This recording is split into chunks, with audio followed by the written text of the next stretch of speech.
Kayo po ba mga bossing ko ay laging parang sinasamaan ng pakiramdam na pag nagpa-check up ka naman ay wala namang po makita na sakit po ninyo, yung ganun. Pero kung may karamdaman kayo, maaaring dahil doon. Pero kung parang umiinom ka na ng gamot or kaya po mga bossing ko ay parang lahat na naman po ng mga bossing ko na pwede ay nagawa nyo na pero parang iba pa rin yung panlasa ninyo. Nako mga bossing, gawa na po yan ng tao. Naniniwala po ba kayo sa ganyan? Ako, naniniwala ako sa ganyan kasi lumaki kami sa mga ganyan sa mga albularyo. Ngayon pa mga bossing, kung naniniwala ka sa ganyan, alam nyo po ba kung paano nyo makikilala yung mga tao na nananalbahe sa inyo?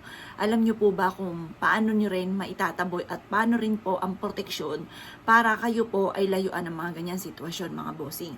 Ngayon po mga bossing ko, para meron kang mabisang proteksyon, kagaya na nababanggit ko nga po, kailangan meron kang mga suot na silver. Kasi yung silver, yung mga gumagamit ng kaliwa, hindi po talabin po ng mga gumagamit ng mga silver, yung mga ganon. Kasi yung gumagamit ng kaliwa, takot po sila sa mga silver.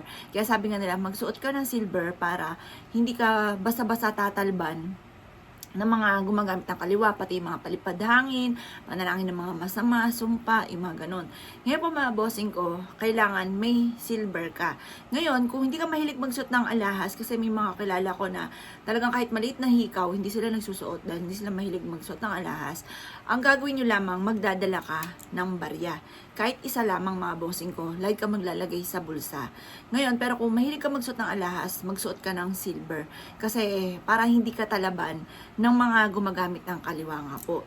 Ngayon pa mga bossing ko, itong ituturo ko sa inyo ay perfectong kombinasyon para lagi kang safe, para kahit saan ka magtungo, hindi ka tatalaban ng mga tao na hindi maganda yung intention sa inyo. Kaya kailangan, dalhin mo ito palagi.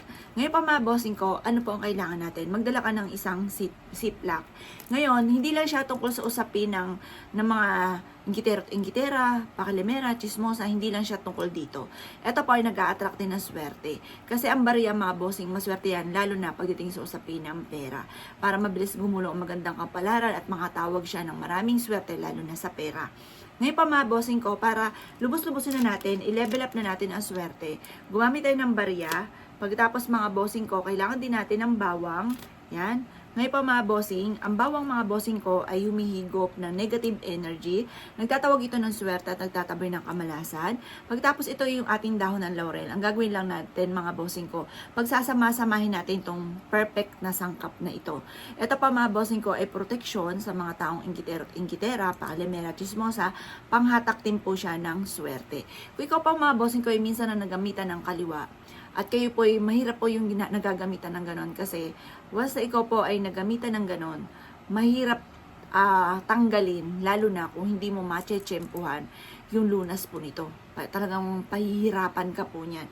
At kapag hindi mo pa natsyempuhan yung solusyon, maaaring may negative pa na maaaring maganap.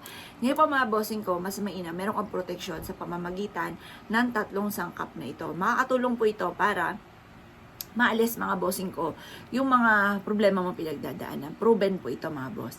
Ngayon pa mga bossing ko, kung ikaw ay mahilig sa mga pampaswerte, naniniwala ka sa mga ganitong mga pamamaraan, mas mainam na subukan nyo po ito. At makakatulong po ito upang sa ganon, maligtas kayo sa mga, kung ano man yung mga negative energy na maaaring maganap sa inyo.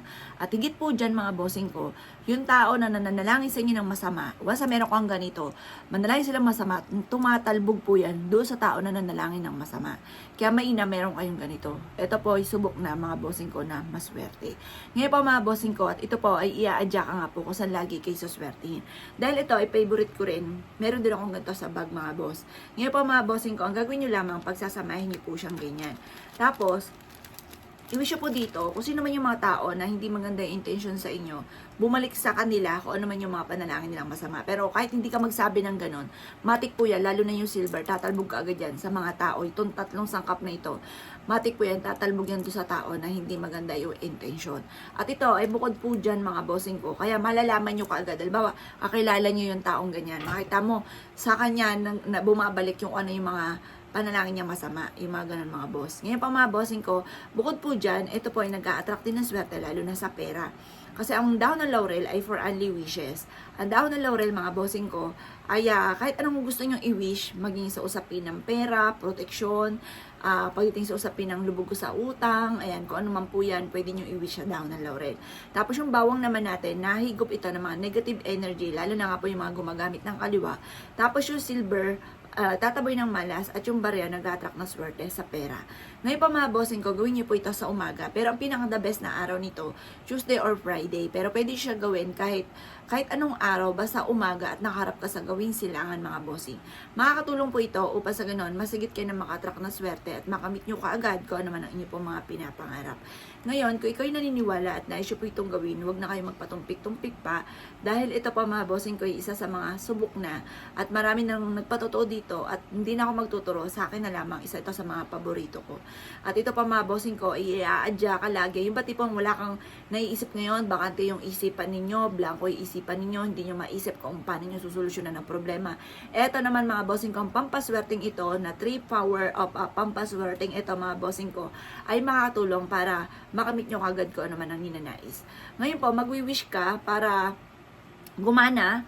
Kailangan po mga bossing ko, kayo po ay may 100% ang paniniwala at may positibong pananaw ka sa buhay.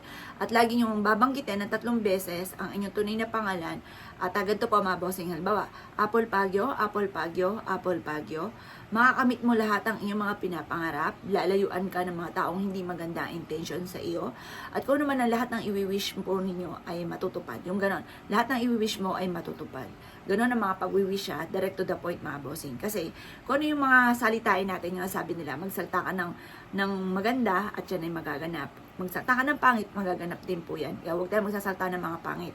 Para yung mga magaganda ang ating sasabihin. Makakatulong po ito upang sa ganoon, mas lumevel up yung swerte. Makakatulong po ito upang sa ganoon, layuan ka ng mga taong inggitero, inggitera, chismos at pakalimera. Pwede nyo gawan yung anak ninyo or yung karelasyon ninyo para layuan sila ng mga ganyan sitwasyon.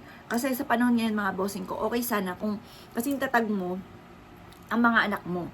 Paano lang kung hindi? Kung halimbawa yung anak mo matatakutin, matakot siya doon sa mga tao na hindi maganda yung intention sa kanya, yung mga ganon, yung mga parang binibiro-biro siya or niloloko-loko siya sa classroom o sa trabaho, kaya padalhan niyo rin po siya ng ganito.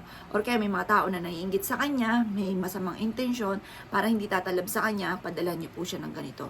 Makakatulong po ito upang sa ganon, i-adya siya lagi, kung sa lagi siya suswertein at maligtas siya sa anumang mga kapahamakan. Subok na po ito at isa po ako sa magpapatotoo po dyan na talaga napaka-epektibo nito mga bossing ko.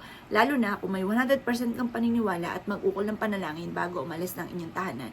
At i-wish niyo na lahat-lahat ang gusto po ninyo, sabihin niyo na lahat-lahat ang gusto niyo, at kayo mismo ay mapapansin po ninyo, lagi kang i-aadya nito, kung saan lagi kayo suswertihin at matutupad ang mga pinapangarap. Kaya kung ikigagawa mga bossing, good luck po sa inyo po lahat.